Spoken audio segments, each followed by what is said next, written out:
자, 오늘 말씀의 제목을 같이 한번 읽어보겠습니다. 자, 시작. 당신의 착함이 구원을 방해할 때. 오늘은 신명기 강해의 18번째 말씀이고요. 제목은 그렇습니다. 당신의 착함이 구원을 방해할 때라는 제목으로 말씀을 함께 나누겠습니다. 여러분들은 본인 스스로에 대한 평가를 어떻게 내리고 계신지 모르겠습니다. 사람마다 자기 평가를 내릴 때 좀 박하게 내리는 사람도 있고 또 후하게 자기를 평가하는 사람도 있을 것 같습니다. 예를 들어서 나는 참 별로야. 나는 참 죄가 많아. 이렇게 이제 생각하는 사람도 있을 것이고 어떤 사람은 나는 아주 괜찮은 사람이야. 나는 썩 그래도 아주 괜찮은 사람이야. 이렇게 평가할 사람도 있겠죠. 또 신앙적으로도 보면은 나는 정말 착하게 살았어. 하나님도 나를 인정해 주실 걸? 뭐 이렇게 생각하는 사람도 있지 않을까 싶습니다. 없을 것 같지만 있습니다.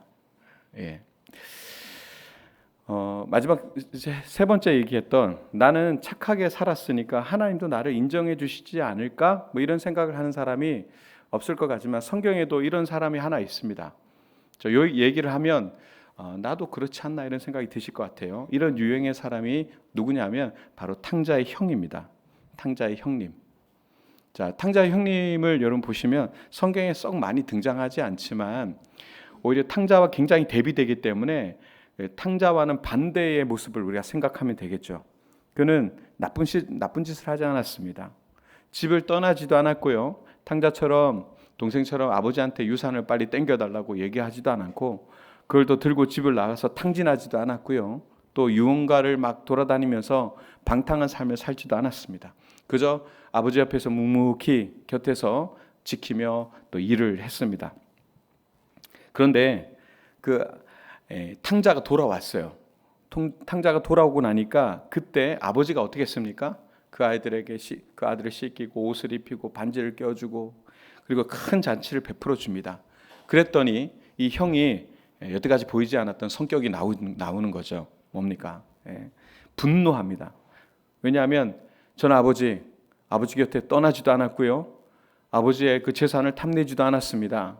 그리고 묵묵히 지키면서 이 집을 지켰고 또 아버지 하시고자 하는 것들 열심히 도와서 여태까지 이렇게 있었는데 저한테는 저런 잔치 한 번도 해주지 않으셨지 않습니까? 충분히 얘기할 수 있죠. 오늘 반응이 왜 이러세요? 네. 그렇게 얘기할 수 있잖아요. 그런데 가만히 생각해 보면 그 분노의 배후에는 나름의 그 뿌리 깊은 하나의 신학이 있어요. 그게 뭐냐면 내가 어떤 선을 행하고 또 악한 짓을 하지 않았다면 거기에 합당한 그래도 보상 정도는 있지 않아야 되나? 이런 생각이 그 안에 이렇게 있다는 거죠. 우리가 여기에 자유로우냐? 그렇지 않습니다. 우리 모두도 자유롭지 않습니다. 근데 이 신학이요, 어떻게 보면 굉장히 자연스러운 일이고, 그렇죠. 그럼에도 불구하고 이것이 우리 안에 잘못 자리 잡히게 됐을 때 어떻게 되느냐 하면 하나님의 은혜를 가로막는 가장 강력한 그런 방해물, 장벽이 되더라는 거죠. 자, 탕자 형의 얘기만이 아닙니다. 오늘 이 자리에 있는 저와 여러분들에게도 해당되는 얘기일 수 있습니다. 자, 오늘 이야기를 왜 하냐면 오늘 신명기 9장 1절에서 6절에서 모세가 이스라엘 백성들에게 사실 이런 얘기를 하는 것이거든요. 그리고 오늘 본문은 우리에게 이렇게 또 물어보는 겁니다. 당신이 지금 하나님 앞에서 지금 무엇을 들고 있습니까? 오늘 예배에 오셨는데 여러분들 하나님 앞에서 뭘 들고 오셨는지를 한번 물어보는 것 같습니다. 당신의 착함입니까? 공로입니까? 선행입니까? 아니면 하나님의 은혜를 들고 오셨습니까? 이 질문을 하고 있다는 거죠. 자, 오늘 본문을 함께 보도록 하겠는데요. 일단 오늘 본문은 조금 무서운 현실적인 묘사를 먼저 시작하고 있습니다. 1절을 같이 한번 읽어보겠습니다. 자, 시작. 이스라엘아 들으라. 내가 오늘 요단을 건너 너보다 강대한 나라들로 들어가서 그것을 차지하리니 그 성읍들은 크고 성벽은 하늘에 닿았으며. 아멘. 자, 이스라엘에게 얘기합니다. 이제 오늘 요단을 건너서 너희보다 강대한 나라들로 들어가서 그것을 차지하게 될 것인데 그 성읍들이 어떻다? 크고 성벽이 하늘에 닿았다. 하늘에 닿았다. 좀 과장이긴 하죠. 그러나 단순한 과장은 아닙니다. 지금 우리가 이제 이스라엘이나 옛날 고대의 건물들을 보면 현대를 살아가는 우리에게 있어서는 뭐 높지도 않고 조촐해 보이겠지만, 그러나 그 당시로 들어가면 최고 수준의 건축물이기도 하고 또 기술이기도 합니다. 당시 이스라엘 백성들이 들어가야 될 가나안의 요새 도시들은요, 당대 최고의 수준을 가지고 있었고요, 군사력 또한 최고였습니다. 두꺼운 성벽, 또 높은 망루, 그리고 그들이 가지고 있는 그런 철기 문화로 인한 많은 생산을 통한 충분한 군량, 이런 것들, 그 이스라엘 백성들의 눈에 보기에는 도저히 그것을 이길 수 없겠다. 흔히 얘기하는 넘사벽, 넘을 수 없는 벽과 같이 그렇게 느껴지는 것이겠죠.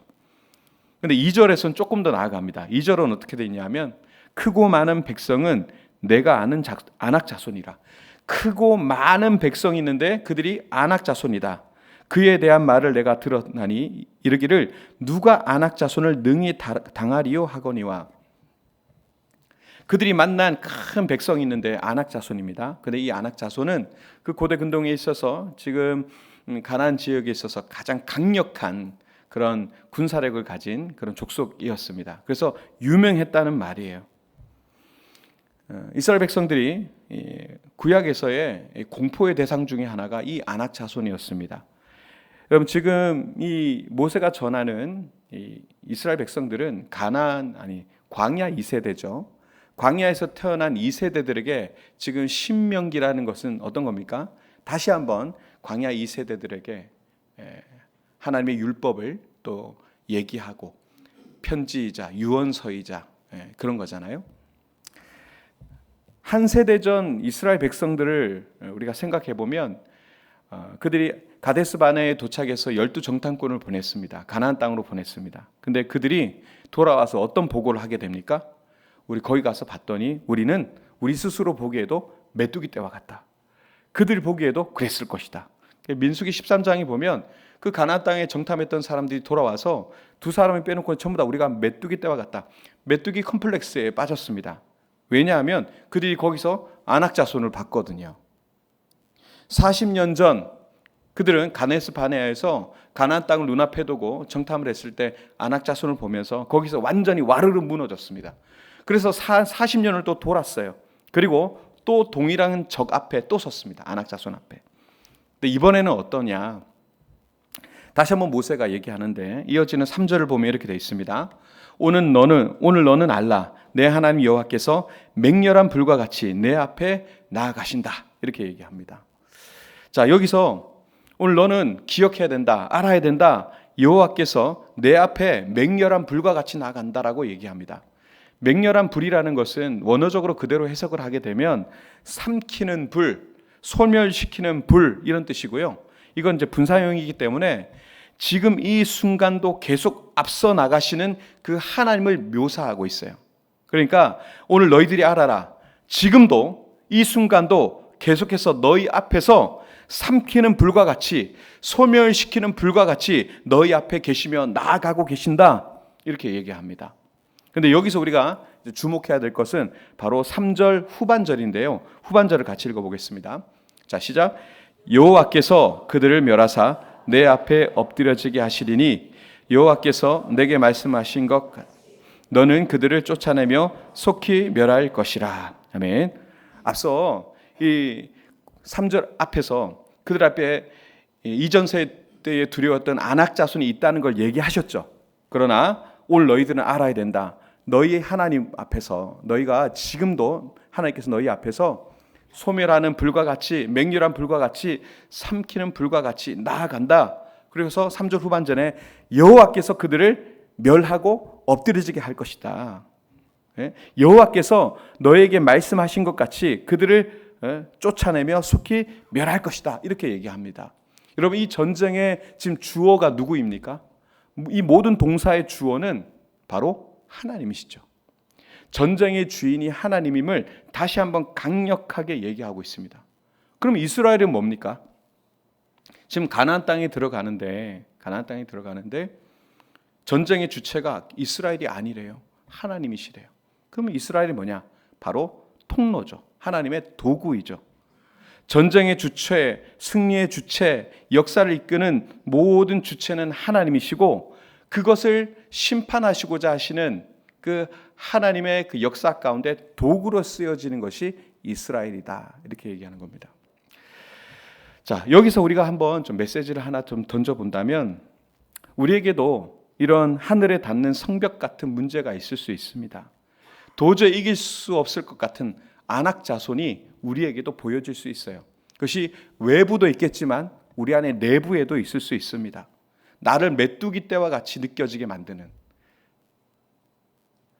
밖에서 다가오는 여러 가지 건강과 물질의 문제, 관계의 문제뿐만 아니라 내 속에 떡하니 자리 잡고 있는 그 죄악, 도무지 이것들을 이겨낼 수 없다라고 하는 어떤 중독의 문제, 또 음란의 문제, 이런 것들 그 앞에서 픽픽 쓰러지며 이제는 그것을 도전하는 게 아니라 방치해버리는, 그래서 그 앞에만 서면 그냥 움츠려버리고 도저히 하나님 앞에 한 걸음도 못 나아가게 하는 강력한 내 안에 안악자손이 있을 수 있다는 거죠. 근데 여러분, 우리가 오늘 3절 약속, 3절의 말씀을 우리가 반드시 기억해야 합니다. 하나님께서 우리를 부르셨어요. 하나님의 자녀로 부르셨어요. 그건 무슨 얘기냐? 지금 현재 우리 앞에 삼키는 불로, 소멸시키는 불로 내 앞에 있는 적들을 지금 섬멸하시려고 내 앞에 계신다는 사실. 우리가 바라보는 안악자손, 저 높은 성벽, 이 모든 것들이 사실은 아무것도 아니며 그 문제보다도 훨씬 크신 분이 하나님이시고 그 하나님이 너와 함께 하신다. 믿으시기 바랍니다. 오늘도 그 하나님께서요, 저와 여러분들 앞에 계십니다. 설교 여기까지 딱 하면 좋겠죠. 예, 그러나 이제 시작입니다. 오늘 본문은 여기가 아니고요. 자, 오늘 본문의 핵심은 3절의 그 승리의 약속이 아니라 4절부터 시작되는 전혀 다른 방향의 경고에 있습니다. 자, 모세가 오늘 이제 설교를 함에 있어서 방향 전환이 굉장히 독특한데요. 자, 오늘 금방 얘기했던 삼키는 불과 같은, 소멸시키는 불과 같은 하나님의 승리가 있을 것이다라고 하는 선언 이후에 바로 뭐가 따라오냐면 경계가 따라오게 됩니다. 전쟁 중의 위기를 얘기하는 게 아니라 승리 이후의 위기를 얘기하는 겁니다. 자, 우리 4절 상반절을 같이 한번 읽어보겠습니다. 자, 시작. 내 하나님 여호와께서 그들을 내 앞에서 쫓아내신 후에 내가 심중에 이르기를 내 공의로움으로 말미암아 여호와께서 나를 이 땅으로 인도하여 들여서 그것을 차지하게 하셨다 하지 말라. 여러분, 이 말씀 한번 쭉 곱씹어 보십시오. 내 하나님 여호와께서 그들을 내 앞에서 쫓아내신 후에 그리고 나서 내가 심중에 이르기를 내 공의로움으로 말미암아. 여러분, 이 경고가요 굉장히 정밀하다고 봅니다. 모세는 지금 전쟁에 지지 않도록 조심하라 이렇게 얘기하고 있지 않죠. 전쟁에서 이기고 난 다음에 그 승리한 그 승리를 해석하는 방식에 있어서 너희들이 굉장히 조심해야 된다라고 말하고 있습니다. 승리의 해석, 이것이 오늘 핵심입니다. 가나안을 정복하고 성벽을 무너뜨리고 안악 자손을 물리쳤을 때 여러분, 이스라엘 백성들이 어떤 생각을 했을까요? 도저히 무너뜨릴 수 없을 것만 같았던 그 모든 것들을 다 무너뜨리고 쓰러뜨리고 이겼을 때 이스라엘 백성들은 무엇을 생각했을까요? 성경을 읽어보면 그 마음대로 우리가 생각할 수 있지만, 하나님이 우리를 쓰신 것은 우리가 그 정도의 자격이 있는 백성이기 때문이야. 우리 민족 자체가 특별할 뿐만 아니라 도덕적이기도 하고 착하고 더 올바른 그런 민족이야. 이렇게 생각하는 그 자의식, 그리고 흔히 얘기하는 선민의식이 그 안에 이렇게 들어오는 거죠. 그렇지 않겠습니까? 하나님이 우리 편이 되셔서 적들을 완전히 섬멸하니까요. 이 생각이 얼마나 자연스럽습니까? 논리적으로도요, 틀리지 않습니다. 또 당대에 지금 우리가 새벽 예배마다 욥기를 나누고 있는데 욥에 찾아온 그 엘리바스라든가 또 빌다시라든가 소발, 이 인물들이 가지고 있는 기본적인 생각이 뭡니까? 권선징악. 악한 자들은 벌을 받고 또 선한 사람은 복을 받는다라고 하는 강력한 프레임이 있잖아요. 그 당시에 이 모든 생각들은 거의 자연스러운, 그리고 인간의 가장 보편적인 그런 도덕적 직관이었습니다. 그런데요, 오늘 모세가 이 모든 자연스러운 논리를 완전히 차단합니다. 자, 4절 후반절을 한번 보겠습니다. 이 민족이 악함으로 말미암아 여호와께서 그들을 내 앞에서 쫓아내심이니라. 여러분, 이 말씀이 별거 아닌 것 같지만 굉장히 또 놀랍죠. 왜 그러냐? 여러분, 계속 말씀드리지만 하나님께서 가나안 땅을 섬멸하고 멸절시키라고 하신 것은 그 땅에 관영한 죄를 심판하시려고 하시는, 죄에 대한 심판을 하시는 공의의 하나님입니다. 그 공의를 실행하기 위해서 이스라엘을 불러 도구 삼아 그 땅을 심판하시는 거예요. 그런데 이 말씀이 뭐냐 하면 우리는 착한데 저들은 나쁘니까 쫓겨나는 거다, 이런 생각 자체를 차단하는 겁니다. 그 생각을 금지하라는 겁니다. 만약에요, 그들이 나쁘기 때문에, 우리는 선하고 저들이 나쁘기 때문에 그 논리로 이렇게 인식을 해버리는 순간 착각하게 되는 거죠. 우리는 충분히 선하다, 저들은 나쁜데 우리는 선하다, 이런 전제가 성립이 되어버려요. 그래서 5절에 가게 되면 이걸 이중부정으로 결론을 내립니다. 5절을 같이 한번 상반절을 읽어보겠습니다. 시작. 차지함은 내 공의로 말미암음도 아니며 내 마음이 정직함으로 말미암음도 아니요. 자, 여기서 보면 두 가지를 얘기합니다. 네가 그 땅을 차지하는 것은 너의 공의로 인한 것도 아니고 네 마음의 정직함으로 인한 것도 아니다. 너의 의로움, 너의 마음의 정직함, 이 두 단어를 사용하고 있는데 굉장히 의도적인 거예요. 이건 뭘 얘기하는 겁니까? 액션, 행하는 모든 행함뿐만 아니라 마음의 의도까지 다 포함해서 인간적인 모든 도덕적 차원의 모든 것들을 총망라해서 부정하는 얘기입니다. 행동의 의로움도 동기의 순수함도 뭐가 될 수 없다? 구원의 근거가 될 수 없다라고 지금 선언하고 있는 겁니다. 그러면 이쯤에서 우리가 이렇게 반응할 수 있죠. 그럼 왜 그것도 아니고 이것도 아니라면 왜 이스라엘이 가나안에 들어갑니까? 왜? 똑같이 그들도 멸절당하고 여기도 멸절당해야죠. 근데 5절 후반부에서 두 가지 이유를 제시합니다. 첫 번째는 뭐냐면 5절 하반절을 보면 이렇게 돼 있죠. 이 민족이 악함으로 말미암아 내 하나님 여호와께서 그들을 내 앞에서 쫓아내심이라. 이건 이제 반복적인 이유인데 그렇습니다. 거기에 가나안 땅에 살고 있는 7 족속이 악하기 때문입니다. 죄가 간영하여 하나님께서 심판하시기로, 공의를 행사하시기로 했기 때문에 그 땅을 치셔야 하는 거죠. 근데 이걸 할 때 이스라엘을 도구로 불렀기 때문에 들어가게 된 거예요. 그들이 착해서가 아니라 부르셨기 때문에 들어가는 겁니다. 심판의 도구로서의 이스라엘이 사용된다는 것, 하나님의 공의가 역사 속에서 실현된다는 것, 그것을 얘기하는 거죠. 근데 두 번째 이유, 이게 이제 결정적인 것인데 5절 후반절, 이건 같이 읽겠습니다. 시작. 여호와께서 이같이 하심은 내 조상 아브라함과 이삭과 야곱에게 하신 맹세를 이루려 하심이라. 아멘. 여러분, 이 구원의 궁극적 근거가 뭐냐? 그렇습니다. 하나님의 맹세, 하나님의 언약, 그리고 이 언약을 끝까지 실행하시는 하나님의 신실하심 때문인 겁니다. 이스라엘의 의로움이 아니에요. 이방의 약함도 아니었습니다. 그들은 훨씬 강했어요. 하나님이 은혜의 언약을 세웠고 그것을 신실하게 지키신다. 이것이 바로 역사를 움직이는 엔진, 동력이었던 것입니다. 여러분, 여기서요, 구약과 신약의 복음이 완벽하게 일치하고 만나는 지점이 바로 이 지점입니다. 자, 에베소서 2장 8절 9절 말씀을 우리 힘차게 한번 읽어보겠습니다. 자, 시작. 너희는 그 은혜에 의하여 믿음으로 말미암아 구원을 받았으니 이것은 너희에게서 난 것이 아니요 하나님의 선물이라. 행위에서 난 것이 아니니 이는 누구든지 자랑하지 못하게 함이라. 아멘.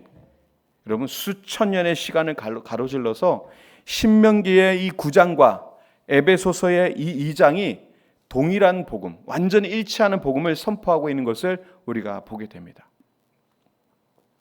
자, 이제 오늘 본문의 절정이자 어쩌면 가장 불편한 그런 말씀이 등장하는데 그것이 오늘 마지막 절을 읽은 6절인데요. 같이 한번 마지막 읽어보겠습니다. 자, 시작. 그러므로 내가 알 것은 내 하나님 여호와께서 내게 이 아름다운 땅을 기부로 주신 것이 내 공의로 말미암음이 아니니라. 너는 목이 곧은 백성이라. 아멘. 여러분, 이 말씀의 마지막 부분을 보십시오. 목이 곧은 백성이라. 이 표현은요, 구약의 전체의 그런 묘사 중에서, 자기 묘사 중에서 가장 최악의 묘사라고 봅니다. 목이 곧은 백성이다. 왜 이렇게까지 얘기하느냐? 지금 목이 곧은 백성, 암케시 오레프라고 하는 이 히브리어를 그대로 직역하게 되고 그 의미를 찾아보게 되면 어떤 상황에서 이게 만들어졌냐 하면 이런 거예요. 멍에를 매려고 황소에다가 멍에를 매려고 해요. 근데 황소가 어떻게 합니까? 이 멍에를 매지 않으려고 온몸을 뒤틀고 뒷발질을 하면서 막 저항을 하는 겁니다. 이게 바로 목이 곧은 백성이라고 하는 이 암케시 오레프라고 하는 단어가 나온 배경이 됩니다. 하나님의 인도하심, 하나님의 주권을 밀어내려고 하는 그런 아주 완강한 자, 그것이 바로 뭐라고요? 목이 곧은 백성. 그런데 하나님께서 뭐라고 하십니까 지금? 그러므로 내가 알 것은 내 하나님 여호와께서 내게 이 아름다운 땅을 기업으로 주신 것이 내 공의로 말미암음이 아니라. 그리고 나서 너는 목이 곧은 백성이다, 이렇게 얘기합니다. 하나님이 이스라엘을 보시는 실제의 모습이 뭐냐? 목이 곧은 백성. 멍에를 매기 싫어 온몸을 뒤틀고 뒷발질하는 그런 완강한 황소의 모습과도 같이 이스라엘을 보고 계신다는 겁니다. 그런데 이 충격적인 선언이 어디에 위치하고 있는가? 너는 의로워서 이 땅을 받는 게 아니다 라는 말 다음에 너는 오히려 목이 곧은 백성이다, 이렇게 나오는 거예요. 여러분, 근데 이게 정말 이게 모순 같고 또 역설적이지 않습니까? 자격 있는 자가 복을 받아야 되는데 자격 있는 자가 복을 받는 게 아니라 자격 없는 자에게 일방적으로 하나님께서 복을 내리시는 거예요. 착한 사람이 사랑을 받는 게 아니라 그냥 사랑하기로 작정하신 하나님의 언약이 그 사람에게 임하게 되고 그를 살려내게 된다. 여러분, 이게 은혜의 역설이에요. 그리고 이게 우리가 얘기하는 복음입니다. 복음. 이게 왜 복음이냐? 여러분 생각해 보십시오. 만약에 하나님이 의로운 사람만을 선택한다면 여기 오늘 예배당에 앉아있을 자격이 되는 사람이 몇 명이나 되겠습니까? 만약에 하나님이 정말 마음이 순수한 사람, 아까 표현대로 마음이 착하고 순수한 사람만 부른다면 그 중에 저요 하고 손들 사람이 여기 몇 명이나 되겠습니까? 오늘 말씀의 표현대로, 6절의 말씀 표현대로 우리 모두는 어떤 형태로든지 목이 곧은 백성, 멍에를 매기 싫어 온몸을 뒤트는 황소 같은 완악한 모습, 그것이 우리의 모습일 수밖에 없습니다. 아니라고요? 예? 하나님께서 말씀을 주십니다. 아멘. 그래놓고 어떻게 합니까? 내 생각대로 살아갑니다. 하나님 말씀보다는 내 생각을 들이맵니다. 하나님보다 내가 더 재판장이 되려고 합니다. 내가 먼저 정죄합니다. 내가 생각하는 판단을 더 신뢰합니다. 하나님의 말씀보다 내가 아는 경험과 노하우들을 더 신뢰합니다. 하나님께서 우리에게 은혜를 주십니다. 은혜를 받으면서도 감사합니다. 아니요. 당연하게 여기고요. 나중에는 그거를 하찮게 여깁니다. 그런데 바로 그런 우리를 위해서 하나님께서 언약을 세우셨습니다. 그리고 그 언약의 궁극적인 성취를 이뤄내셨죠. 뭡니까? 바로 예수 그리스도의 십자가 사건입니다. 하나님은 우리의 의로움을 보고 아들 예수를 보내지 않으셨습니다. 우리의 무능함, 우리의 죄악됨을 보시고 그럼에도 불구하고 오직 사랑하기로 작정하신 그 언약으로 인하여 독생자 예수를 우리에게 보내주신 것이죠. 자, 로마서 5장 8절 우리 같이 한번 외워보겠습니다. 읽어보겠습니다. 자, 시작.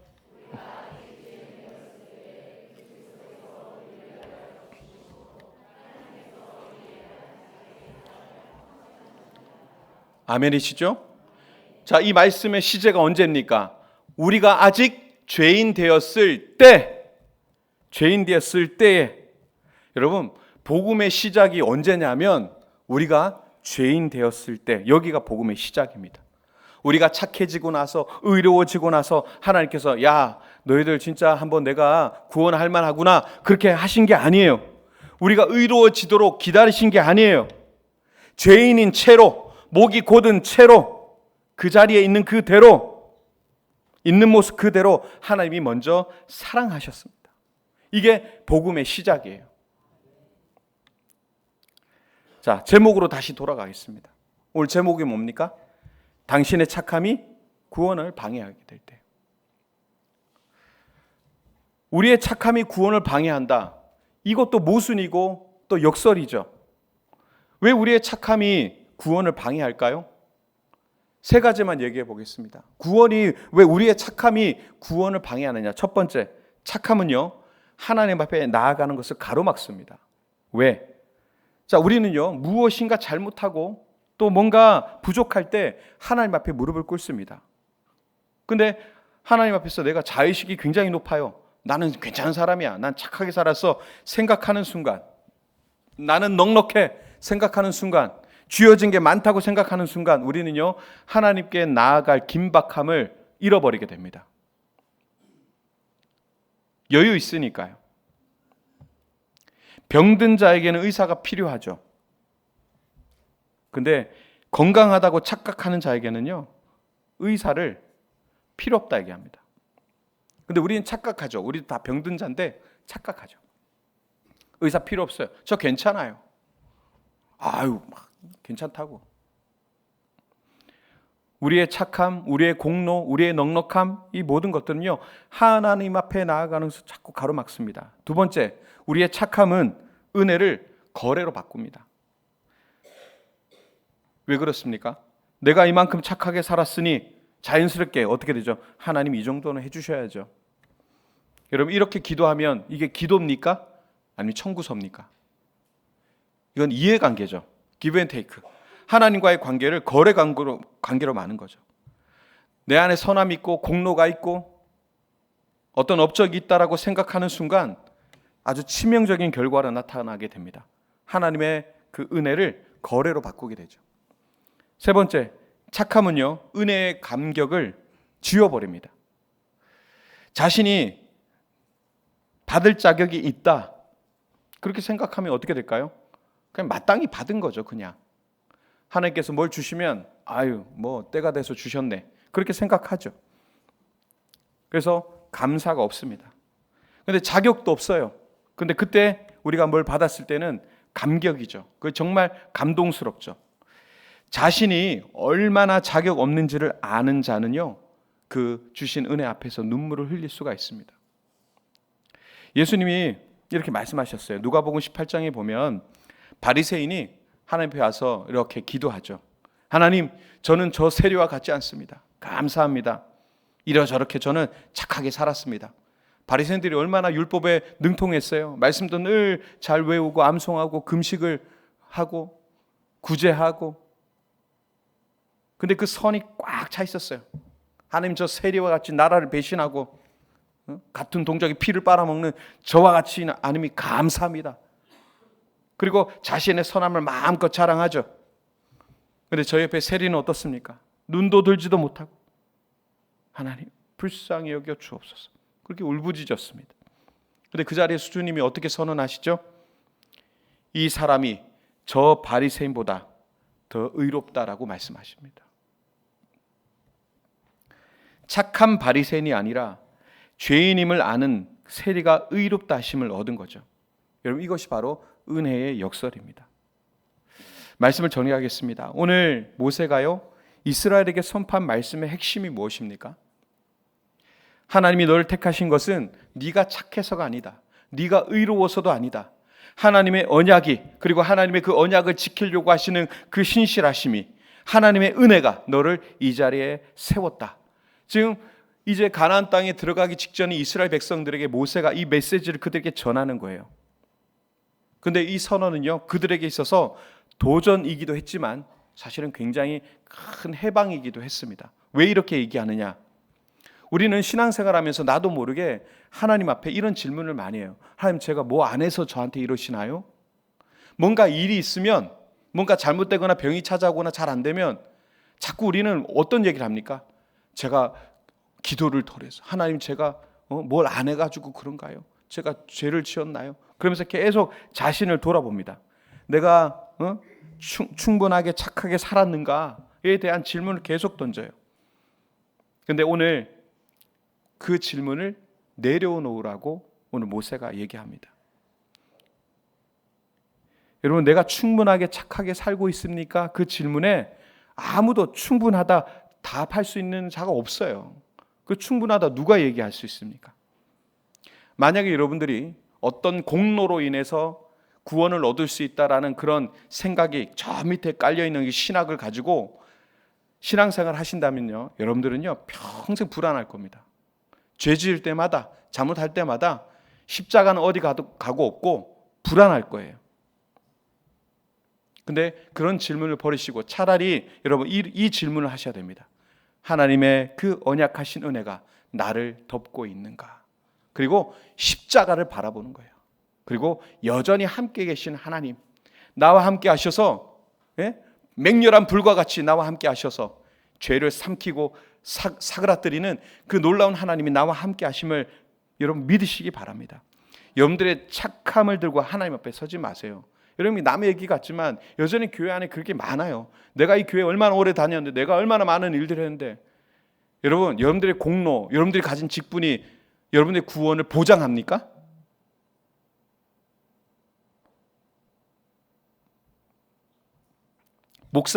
목사면 다 구원 받나요? 일전에 저 말씀드렸지만 여러분, 저는 이 자리가 두렵습니다. 두려워요. 여러분들 보기엔 되게 멀쩡해 보일 수 있잖아요, 그 목사님들이. 그렇잖아요. 근데 이 앞에서 죽어갈 수도 있다고요. 삼손이 나갈 때마다 승리했어요. 뼈다귀 하나만 들고 나가도 그냥 수천씩 때려 죽이고 사람들이 와 박수 쳤어요. 왜? 사역하는 것마다 승리하니까. 앞에 있는 목사님, 이거 뭐 설교도 또 교회도 목회 잘하신다고 박수 치고. 근데 제가 보이지 않는 이면에서 하나님과 멀어지고 하나님께 순종하지 않고 죄 가운데 있고, 그러면 저는요, 여러분들은 말씀을 듣고 은혜 받고 기쁨을 누리겠지만 저는 이 강단에서 죽어가는 거예요. 여러분, 우리가 가진 그런 직함과 껍데기가 우리의 구원을 보장하지 않습니다. 여러분들이 얼마나 많은 일을 했는가, 그것이 여러분들의 구원을 보장하지 않습니다. 당신의 그 선행 목록, 여러분 그 알량한 목록 들고 오지 마시고요. 선행은 구원의 대가가 될 수 없습니다. 나올 때는 어떻게 나와야 되느냐? 빈손으로 나와야 돼요. 빈손으로. 하나님, 저는 자격이 없습니다. 그러나 주님의 은혜가 나를 덮어주신다는 것을 믿습니다. 그리고 이 고백 가지고 나와서 빈손으로 빈손으로 나와야 돼요. 그리고 뭘 붙잡아야 됩니까? 십자가를 붙잡아야 되는 거예요. 손에 쥔 게 너무 많아서 십자가를 못 붙들면 그 무슨 소용이 있습니까? 주일날 와서 여러분들이 자랑 다 내려놓으세요. 다 내려놓고 빈손으로 오셔서 이 손을 가지고 십자가를 꽉 붙들어야 되는 거죠. 그 고백 하나로 이 예배를 드리는 겁니다. 19세기의 찬송 작사가로 유명했던 톱레이디라는 분이 있습니다. 이분이 이제 만세반석이 열리니 내가 들어갑니다, 이 찬송을 지으신 분인데, 이분이 이 오늘 말씀드린 이 진리의 내용들을 가지고 이렇게 고백했어요. 나를 위한 열린 옆구리에 내가 숨으리라. 내 손에는 아무 공로 없이 오직 주의 십자가를 붙들리라. 손에 아무 공로 없이, 여러분 이것이 바로 은혜 앞에서는 유일한 자세라는 것을 기억하시기 바랍니다. 여러분들의 공로, 착함, 나 이거 뭐 했는데 다 내려놓으십시오. 그 착함이 하나님 앞으로 나아가는 것을 막는다라는 것, 오히려 그 착함이 오히려 가장 큰 장애물이라는 것을 여러분 기억하시고, 하나님께서 우리를 아까 어떻게 보신다고요? 목이 곧은 백성. 그런데요, 하나님은 그 목이 곧은 자에게 은혜를 주십니다. 자격 없는 자가 택함을 받습니다. 빈손인 자에게 하늘의 기업이 주어집니다.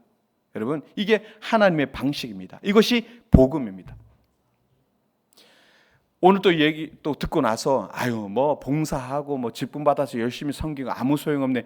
그렇게 또 삐딱하게 들으시면 안 돼요. 시작이 잘못됐다고요. 시작이. 하나님과 딜하려고 하는 거 아니잖아요. 내가 이만큼 섬겼기 때문에 이 복을 받아야 되겠다고 하나님과 이해관계 가지려고 사역하는 거 아니잖아요. 은혜를 받고 빈손으로 와서 은혜를 받고 십자가를 붙들고 그 은혜 때문에 이 모든 것을 할 수 있게 되어야 이것이 참된 것이라는 거죠. 여러분, 오늘 복음에 대한 얘기를 했습니다. 저도 이 본문을 가지고 설교를 준비하면서 이게 복음으로 연결될 거라고 생각 못하면서 설교를 준비했어요. 다시 한번 여러분 이 복음에 대해서 한번 생각해 보십시오. 그리고 오늘 이 은혜의 역설들을 좀 생각해 보십시오. 오늘 제목 안에 많은 것들이 포함되어 있습니다. 여러분들의 이 착함이 구원을 방해할 수 있다. 오늘 제목 잘 지었죠? 듣고 나니까. 그러나 다음 주에 아무것도 기억나지 않을 거라고. 한번 이번 주에 모임 가지시면서 한번 이 복음에 대해서 묵상해 보시고 또 우리의 착함, 선행에 대한 고민들도 한번 해보셨으면 좋겠습니다. 승리하시기를 주님의 이름으로 축원드립니다.